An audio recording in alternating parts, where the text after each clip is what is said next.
Génie Climatique Magazine vous présente On réinvente l'eau chaude, le podcast des installateurs.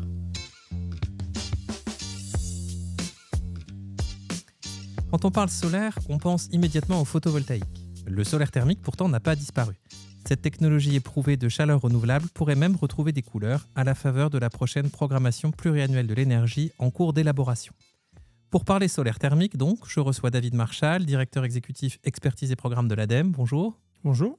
Et Richard Loyen, délégué général d'Enerplan, syndicat des professionnels de l'énergie solaire. Bonjour. Bonjour. Quelle place occupe le solaire thermique dans les projections, alors notamment celle de la programmation pluriannuelle de l'énergie? David, on va commencer par vous. Ça en est où, ce solaire, dans les projections du gouvernement? Alors déjà, la PPE, la programmation pluriannuelle de l'énergie, elle est effectivement en cours de consultation. On attend qu'elle soit publiée. Et le solaire a une bonne place dans cette PPE. Le solaire thermique notamment, avec des objectifs importants, puisqu'on passerait de 1,2 TWh à 6 TWh dans cette PPE pour le solaire thermique. Donc c'est beaucoup en termes de croissance. Après, relativisons, puisque le solaire thermique, dans le bouquet général de la PPE, ça reste une petite énergie, néanmoins indispensable. Par exemple, les objectifs globaux de chaleur renouvelable, c'est environ 300 TWh dans cette PPE, ça englobe toutes les énergies renouvelables. Donc le solaire thermique, dedans, il a une part croissante, il a une part néanmoins qui est plus faible que celle des autres énergies thermiques, notamment la biomasse, la géothermie, les pompes à chaleur. Qu'est-ce qu'il faut pour atteindre ça, Richard Loyen? Sur quoi il faut jouer pour que cette puissance installée du solaire thermique croisse et embellisse? On travaille avec les acteurs de la filière, avec l'ADEME, avec le ministère et l'ensemble des parties prenantes, justement sur les leviers d'action pour la croissance. En premier lieu, il y a besoin de transformer l'image et sa perception de notre filière. On est capable de produire de la chaleur solaire de 40 à 400 degrés, de la stocker de façon journalière. Et il faut faire tomber les idées reçues ou éculées vis-à-vis de la filière. En gros, le solaire thermique, c'est cher et ça ne marche pas. Non. Il faut que la filière du génie climatique elle prenne conscience des progrès qu'on a fait depuis 15 ans. Et pour ça, SOCO, le solaire thermique collectif, a aidé à fiabiliser les choses et qu'on puisse tenir les promesses qui sont faites à un maître d'ouvrage, à un client, qu'elle connaisse également les innovations qui sont en cours d'arriver sur le marché. On en reparlera tout à l'heure, mais il y a du stockage saisonnier, il y a de la production de froid qui sont des avancées pour la filière. Et les décideurs, globalement, doivent avoir en tête que la chaleur solaire est compétitive vis-à-vis du gaz, notamment avec l'aide du fonds chaleur de l'ADEME qui arrive à lisser les choses, et qu'elle se combine très bien avec les autres sources de chaleur renouvelables et le biogaz, gaz renouvelable. Il faut qu'on arrête d'être électrocentré pour s'attaquer à la partie immergée de l'iceberg de la transition. On se chamaille beaucoup ENR électrique versus nucléaire, mais 45% de notre besoin d'énergie, c'est un besoin de chaleur. Et il est essentiellement couvert aujourd'hui par du fossile. Donc la question, c'est qu'est-ce qu'on fait, comment on se mobilise sur cet objectif, à la fois au niveau national et au niveau de nos territoires. Et ça pourrait être même un petit peu plus consensuel que le débat éolienne versus nucléaire. Vous avez évoqué les grandes puissances, c'est un levier important. Alors David Marchal, on commence par vous. Industrie, réseau de chaleur, très grands bâtiments. Qu'est-ce que le solaire thermique a à dire là-dessus, sachant que ce n'est pas là qu'on le connaît, ça existe un peu aujourd'hui, mais c'est quand même tout à fait marginal. Est-ce que, à l'ADEME, on a regardé ce que le solaire thermique avait à apporter à ces gros besoins et ces grandes puissances? Effectivement, historiquement, on a surtout soutenu du solaire thermique pour faire de l'eau chaude sanitaire, à la fois dans l'individuel, avec des crédits d'impôt, et puis dans le collectif. C'est une filière qui a eu des moments plus difficiles, notamment concurrence, pour des raisons qui ne sont pas forcément les bonnes, d'ailleurs, concurrence avec d'autres technologies comme les chauffe-eau thermodynamiques, comme le photovoltaïque sur les toitures. Une concurrence aussi financière, qui est simplement quand je suis un particulier que j'ai mis quelques milliers d'euros dans une installation photovoltaïque, je n'ai pas forcément envie de faire du solaire thermique.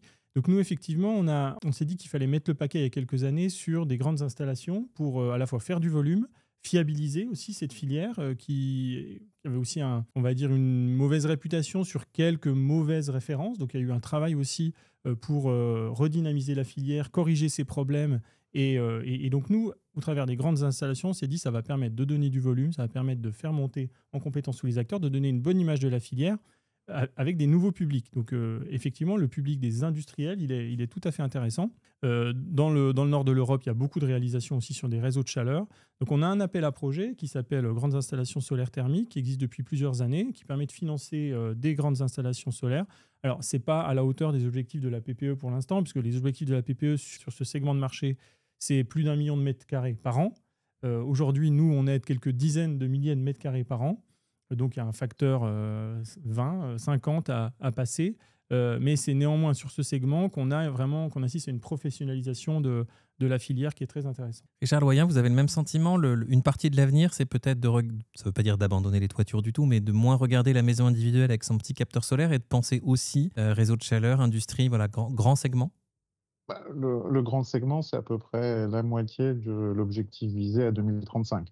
Donc, je dirais 5 TWh de production à la fois pour l'industrie et les réseaux de chaleur. Pourquoi? Parce que c'est des calories solaires qui sont durablement compétitives à zéro carbone ou presque. Elles sont produites localement avec des contrats de vente de chaleur solaire. Ce n'est pas l'industriel qui va investir, mais il va signer un contrat avec quelqu'un qui prend le risque de dire moi, je suis capable aujourd'hui de produire de la chaleur solaire pour les 20 ou 30 prochaines années et c'est tant d'euros le mégawattheure, moins cher que le prix du gaz. Donc, on ne produit pas de GNL en France aujourd'hui, mais on peut aisément remplacer, aisément et rapidement, quand je dis rapidement, c'est à l'échelle du temps de développer un projet de 2 ans, des centrales solaires thermiques au sol qui sont compétitives. Globalement, il faut avoir en tête 1500 mètres carrés de capteurs solaires thermiques par mégawatt installé. C'est 3 fois moins que pour du photovoltaïque, qui vont produire entre 5 à 600 mégawattheures par an. Et je voudrais juste mentionner une étude récente du Fraunhofer ISE en Allemagne qui a simulé 6000 cas d'usage du solaire thermique pour l'industrie et qui montre que la chaleur solaire, elle permet de renforcer la compétitivité de l'industrie allemande, qui, si elle ne met pas de chaleur solaire et de chaleur renouvelable, sera rendue vulnérable si elle reste uniquement sur du fossile. Donc, c'est de la compétitivité à aller chercher pour notre industrie et pour les réseaux de chaleur, des charges maîtrisées dans le temps pour les collectivités et les consommateurs des réseaux. Alors, vous parliez... Oui, David. Oui, peut-être juste avoir en tête que les besoins de chaleur de l'industrie sont importants et en fait à différents niveaux de température. Il y a à peu près 30% des besoins de chaleur de l'industrie qui sont des besoins de chaleur inférieurs à 100 degrés, donc sur lequel le solaire thermique a vraiment toute sa place. Alors ça ne veut pas dire que le solaire thermique ne peut pas faire plus chaud, mais en tout cas, là, il y a vraiment une place importante et on a des réalisations intéressantes dans l'agroalimentaire, par exemple, d'installation solaire thermique pour ces process-là. Vous avez un peu évoqué le stockage et puis aussi les idées reçues globalement sur les ENR. Et dans ces idées reçues, il y a l'intermittence des ENR, parce qu'évidemment, quand il n'y a pas de soleil, il n'y a pas de solaire thermique. Alors, on va parler stockage. Donc, le ballon, c'est déjà un petit stockage, mais qui va quand même pas forcément aller au-delà de la journée ou de quelques jours. On parle de stockage saisonnier, intersaisonnier. Où est-ce qu'on en est, Richard Loyen, sur ces sujets de produire des grandes quantités de chaleur solaire thermique quand le climat le permet et puis de pouvoir en disposer pendant des semaines, des mois après? Alors, reconnaissons déjà qu'à l'état actuel des technologies, la chaleur solaire, elle est livrée avec du stockage. Certes, un ballon d'eau chaude, c'est un stockage journalier ou pour 2-3 jours maximum. Mais il y a c'est un déjà de l'ordre de stockage. stockage, ce qu'on n'a pas forcément avec du photovoltaïque produit au fil de l'eau. Voilà, alors, le stockage saisonnier, on y travaille, notamment avec Sokol, où il y a un groupe de travail avec les experts qui rassemble les connaissances sur le sujet. Il y a un livrable technique qui va être prochainement publié. On a plusieurs technologies, plusieurs techniques qui permettent de faire du stockage, de la recharge active de sondes géothermiques à moins de 40 degrés avec du stockage en fosse à plus haute température. L'enjeu, c'est profiter de l'abondance solaire estivale pour en profiter tout le reste de l'année. Et c'est vraiment un game changer parce que la calorie du mois d'août, je vais pouvoir l'utiliser à la Toussaint. Et ça, on ne sait pas le faire en électrochimique avec de l'électricité. Et ça peut vraiment nous permettre de changer de paradigme par rapport à la couverture de besoins et de viser par le haut. Donc, c'est des solutions techniques qui sont déjà développées dans le nord de l'Europe, Danemark, ça descend en Allemagne, en Hollande. Donc, il n'y a pas de raison que ça ne puisse pas se développer en France. C'est des solutions qui sont low-tech, sans métaux rares, qui permettent vraiment de franchir un gap et un vrai pas en avant dans la couverture des besoins. Alors, ça va arriver par le nord de l'Europe, David, le stockage de l'énergie solaire thermique? Le stockage saisonnier, souvent pour les experts, c'est compliqué à financer parce que par définition, ça cycle qu'une seule fois par an ou peu de fois par an. Et donc l'investissement dans le stockage est difficile à rentabiliser si c'est pour l'utiliser qu'une fois par an. L'intérêt du stockage solaire thermique, et notamment alors ce qu'on peut appeler géostockage ou stockage géothermique de cette chaleur, c'est qu'on peut profiter d'un investissement qui est déjà là, notamment dans le couplage entre des installations de géothermie et des installations solaires, où en fait l'énergie solaire va en été réchauffer la ressource géothermale que la géothermie refroidit en hiver pour produire du chauffage. Et donc ce type-là de stockage est véritablement un facilitant, gagnant-gagnant, à la fois pour la valorisation de la production solaire, puis à la fois pour pérenniser la ressource, minimiser les investissements aussi dans la géothermie. Il y a un exemple, un Cadeaujac près de Bordeaux, où on a financé une installation qui chauffe aujourd'hui un lotissement de quelques dizaines de maisons avec du solaire thermique et du stockage géothermique. Alors, hybridation, justement, on en a aussi un petit peu parlé au début. Richard, je vous redonne la parole. Le solaire thermique, c'est pas forcément tout seul. C'est-à-dire que ce que vous dites, au fond, c'est que ça peut venir en appui à une installation fossile pour diminuer la part fossile de l'installation, gaz ou fuel. Ça peut aussi, David en parlait à l'instant, aller de pair avec de la géothermie, voire avec de la biomasse. Oui, il y a une complémentarité des solutions de chaleur renouvelable. D'ailleurs, l'ADEME, et David en parlera sans doute, avec Enerchoix, sur c'est quoi les bonnes solutions renouvelables localement que je peux mobiliser pour répondre à un besoin en essayant de minimiser la combustion. Donc, avec la géothermie minime importance, aujourd'hui, la recharge active de sonde géothermique, on sait le faire très simplement. Si on ne monte pas au-dessus de 40 degrés, il faut demander des autorisations au-dessus, mais on sait faire également pour aller vers du stockage saisonnier. Avec la biomasse, pour éviter de brûler du bois uniquement pour produire de l'eau chaude sanitaire de mai à octobre, alors qu'il y a un bon ensoleillement et que ma chaudière bois, elle va avoir un mauvais rendement parce qu'elle ne fonctionnera pas avec le bon régime de température. Avec les pompes à chaleur également, on en reparlera tout à l'heure avec le PVT, mais il y a vraiment aujourd'hui un bon potentiel. Le soleil brille pour tous et partout en France. Aller chercher du bois, c'est parfois difficile en termes de gestion de la ressource. Le solaire est disponible, il a un beau potentiel pour produire des calories en complément des autres sources de chaleur renouvelable et de récupération. Juste pour adresser un autre enjeu qui va venir après, parce qu'on a parlé beaucoup de chaleur, mais on a un besoin qui va sans doute être croissant, c'est le besoin de froid et de rafraîchissement avec l'adaptation au changement climatique. Alors, comment on Donc, fait du froid avec du soleil ?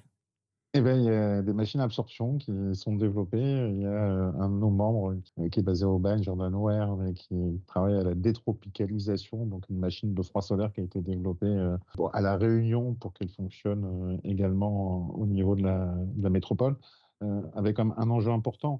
La clim réversible, aujourd'hui, ça contribue à l'aggravation du problème de l'îlot de chaleur, parce que je rafraîchis la maison en rejetant de la chaleur à l'extérieur. On a j'ai l'opportunité de regarder d'autres solutions, notamment des solutions de rafraîchissement solaire, qui ne vont pas rafraîchir le voisinage en valorisant les calories solaires. C'est une des voies aussi à regarder en complémentarité.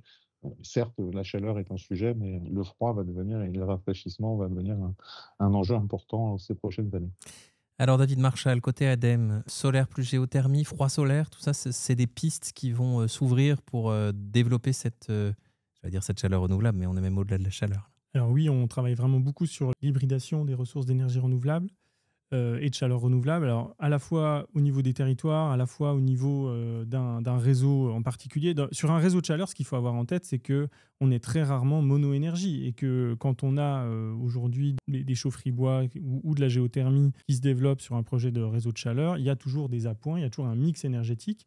Et donc le solaire thermique, dans tout ça, il a toute sa place. Et effectivement, la méthode Enerchoix qu'on a développée au départ en Île-de-France, aujourd'hui, elle est systématisée sur tous les projets pour que tous les porteurs de projets de réseau de chaleur se posent les questions d'utiliser les meilleures énergies dans le bon ordre. Donc d'abord, l'énergie qu'on ne consomme pas, donc d'abord réduire mes besoins. Ensuite, l'énergie fatale. Y a-t-il de l'énergie à récupérer déjà sur place dans une usine à côté, la récupération de chaleur fatale. Ensuite, le solaire thermique qui vient en troisième, la géothermie et la biomasse qui arrive justement un peu en dernier, puisque la biomasse, effectivement, on a une ressource limitée. Alors, on avait cette intuition en Île-de-France quand la méthode a été développée il y a une dizaine d'années, parce qu'il y avait un potentiel géothermique important. Aujourd'hui, la limite sur la biomasse, elle est avérée et de plus en plus présente sur un certain nombre de territoires. Donc, c'est vrai qu'à l'ADEME et également donc, les pouvoirs publics, plus globalement, nous demandent vraiment de mixer davantage et de pousser davantage les alternatives à la biomasse. Alors, ce n'est pas forcément évident. Dans les territoires les plus ruraux, on accompagne via le Fonds Chaleur donc des grappes de projets plus petits, via des contrats de chaleur renouvelable qui sont souvent portés par des syndicats d'énergie. Et dans ces contrats, les relais de l'ADEME ont des objectifs de mixité, donc ils doivent pousser des projets autres que biomasse. Donc voilà, ils ont un certain nombre dans leur objectif des projets de géothermie, de projets de solaire thermique à déployer. Alors, il y a une autre forme d'hybridation dont on n'a pas encore parlé, ou pas beaucoup, c'est celle qui consiste à hybrider solaire thermique et photovoltaïque, avec donc des panneaux hybrides.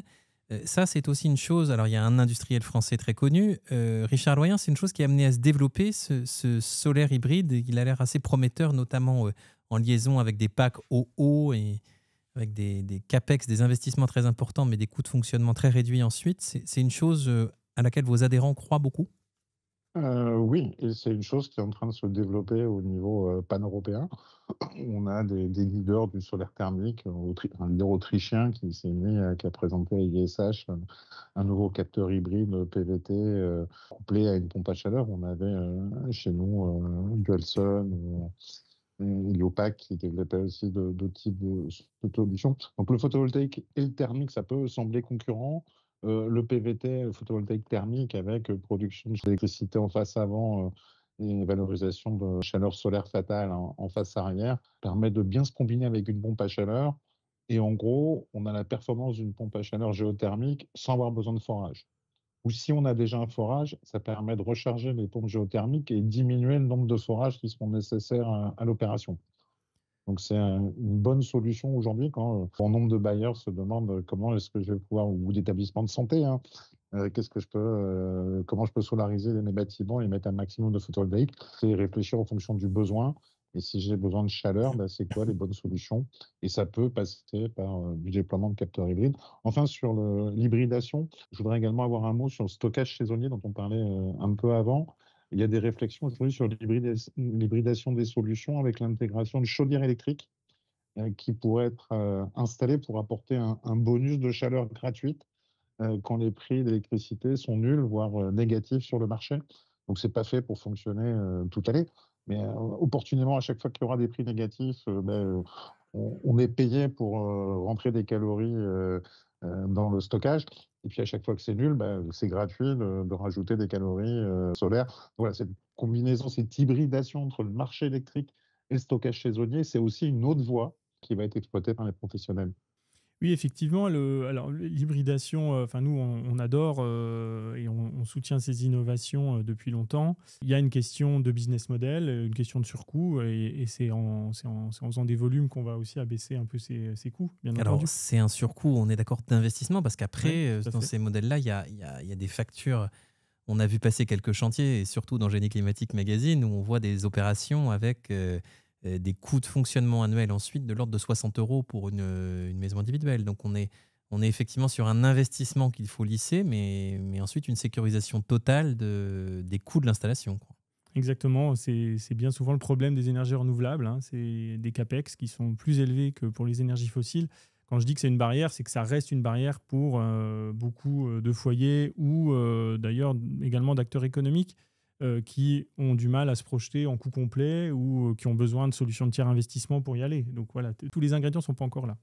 Alors, autre point de balance entre photovoltaïque et solaire thermique, on a évidemment tous lu partout que le photovoltaïque était quand même un contributeur net au déficit commercial français, avec une production aujourd'hui très massivement chinoise, dans des conditions qui interrogent certains acteurs. Qu'est-ce qu'il en est du solaire thermique? C'est aussi des produits importés, ou c'est beaucoup plus facile d'imaginer ou de constater peut-être déjà des filières Made in France, Richard Loyen?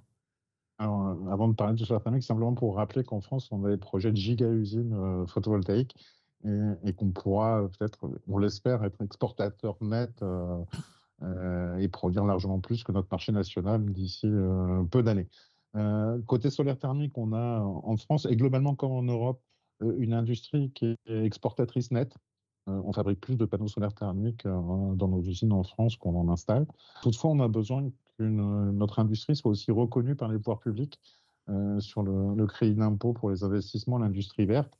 Bah, il y a la pompe à chaleur, il y a le photovoltaïque, mais il n'y a pas le solaire thermique. On a quand même un trou dans la raquette, ce qui peut nous exposer à une concurrence intra-européenne, parce que si demain un pays, Espagne, Autriche ou Allemagne, décide de mettre un crédit d'impôt pour son industrie de solaire thermique, ben, il aura un avantage compétitif par rapport à l'industrie française. Donc, se dire qu'on a besoin aujourd'hui d'être considéré comme les autres technologies de chaleur renouvelable ou d'énergie renouvelable, hein, et d'être pour permettre, entre guillemets, des investissements accrus dans notre industrie. On a des industriels qui ont de l'appétence pour ça.